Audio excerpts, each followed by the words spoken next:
Joined by this hour's panel to discuss all of this, former CFTC Chief Market Intelligence Officer Andy Busch and Yahoo Finance's Jared Blikre are both here. Andy, let me start with you. Why would it be in the interest of the United States to roll back these tariffs? Because we're getting some good economic data reads. I mean, the ISM number today, even though it's services, this economy seems to be doing just fine with the existing tariffs.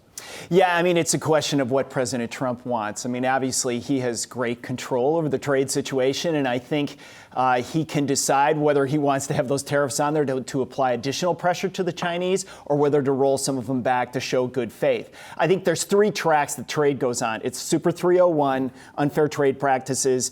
It's human rights issues, which just came up with some of the Chinese companies that are out there.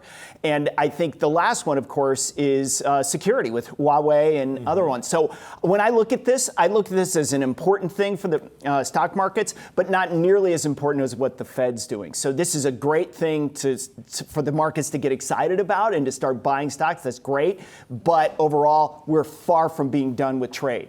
Well, and the buying part isn't happening today, right? Jared, when you look at the recent movements on trade in the markets, we're seeing that pretty absent today. So it seems like market participants are maybe a little skeptical that this means much. Well, I think there's so much embedded in the market right now in terms of expectations. And even the existing tariffs that have been implemented or additional tariffs since September, even those might be rolled back right now. So the market might be getting a little bit ahead of its expectations there. But some important developments here. We've seen a strengthening of the Chinese yuan. It just broke below 7 overnight for the first time since August. I think that's a big development as well. And it takes a lot of pressure off of the Chinese government. They also helped spur that by reducing some of the one-year lending requirements for the banks. If that's the case, what kind of leverage do the Chinese have against us?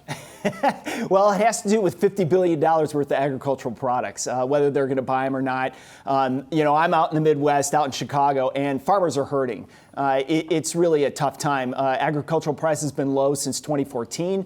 You're starting to see delinquencies on paying for their farms. You're starting to see defaults occur. So there's a lot of pressure there. And there's a reason why President Trump wants to sign this in Iowa, for exactly that reason. So that's the leverage that the Chinese have. Whether they buy $50 billion this year or over an extended period of time, that makes a huge difference. But they will continue to buy U.S. ag products, and that's really the key here. Hey investors, Zach Guzman here. Are you interested in learning more about the markets and getting the latest financial news? Well, then click right here to subscribe to our Yahoo Finance YouTube channel. Get the latest up-to-the-minute market analysis, big interviews in the world of finance, and information on how to manage your money every day wherever you are.